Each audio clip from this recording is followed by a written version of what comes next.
Morning students, आज का हमारा जो वीडियो है ये चौथी कक्षा के लिए है, जिसमें मैंने आपको पाठ 2 करवाया था जो कि भाषा मणि का है। इसमें मैंने आपको पढ़ाया कहानी के बारे में और आपको मौखिक प्रश्न, शब्द ज्ञान ये सब मैंने करवाए थे और कुछ लिखित प्रश्न भी हमारे हो गए थे। अब जो बचे हैं हमारे तो वो आज के लिए हैं। क्वेश्चन नंबर 3, जब व्यापारी ने वीरा से अपने बेटे के बारे में पूछा तो वीरा ने क्या कहा। इसका आंसर है, जब व्यापारी ने वीरा से अपने बेटे के बारे में पूछा तो वीरा ने कहा कि उसे तो एक बड़ा सा पक्षी उठाकर ले गया। अब आइए दीर्घ प्रश्न उत्तर पर। प्रश्न नंबर 1 है, वीरा ने व्यापारी को सबक सिखाने के लिए क्या किया। इसका आंसर होगा, वीरा ने व्यापारी को सबक सिखाने के लिए व्यापारी के बेटे को एक गुफा में छिपा दिया और व्यापारी को जाकर कह दिया कि तुम्हारे बेटे को एक बड़ा सा पक्षी उठाकर ले गया है।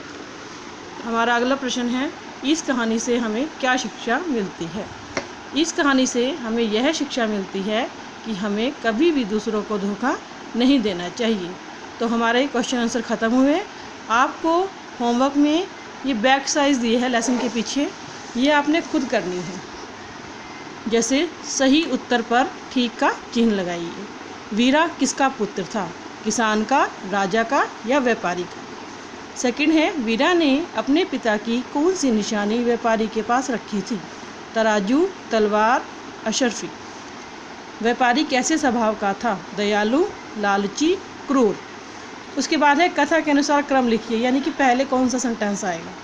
चाचा जी, इस तराजू के बदले मुझे कुछ धन दे दीजिए। नंबर डालना है आपने। तराजू को तो चूहे कुतर गए, कृपया अपने बेटे को मेरे साथ भेज दें। वीरा ने दूसरे नगर में जाकर व्यापार करने का निश्चय किया। इन बॉक्स में आपने इनके नंबर डालने हैं, 1 2 3 4 जैसे भी होगा। उसके बाद भाषा ज्ञान यानी ग्रामर। इसमें आपने क्या करना है, नीचे दिए गए शब्दों के समान अर्थ वाले शब्द लिखने हैं। जैसे मनुष्य, इसको क्या बोलते हैं, मानव। फिर है खग, खग को क्या बोलेंगे, वो आपने लिखना है। मित्र, इसका दूसरा नाम क्या है। स्मृति चिन्ह, इसको क्या बोलेंगे। धन को क्या कहते हैं, क्षमा को क्या कहते हैं। अब वीरा ने कहा, जिस प्रकार चूहा तराजू को कुतर सकता है उसी प्रकार एक पक्षी भी मनुष्य को उठाकर ले जा सकता है। इस वाक्य में चूहा, तराजू, पक्षी, मनुष्य ये किसी जाति के विषय में बता रहे हैं, जबकि वीरा शब्द जो है किसी विशेष व्यक्ति के विषय में बता रहा है। तो किसी जाति के बारे में बताने वाले शब्द जो होते हैं वो जातिवाचक संज्ञा होते हैं, जैसा कि आपने पिछली कक्षा में भी पढ़ा होगा। किसी विशेष व्यक्ति, वस्तु, स्थान के बारे में शब्द बताने वाले शब्द व्यक्तिवाचक संज्ञा होते हैं। इसी प्रकार आपने क्या करना है, नीचे संज्ञा के कुछ शब्द दिए गए हैं, इनके भेद लिखने हैं। जैसे पुस्तक क्या है, जातिवाचक संज्ञा। बाकी आपने खुद करना है। कुतुब मीनार क्या है, लड़का क्या है, विद्यालय, रमेश, दिल्ली। तो आप इसको सॉल्व करेंगे और कल मैं इसके आंसर की आपको भेजूँगी और हम कल ग्रामर का टॉपिक करेंगे। Thank you, have a nice day.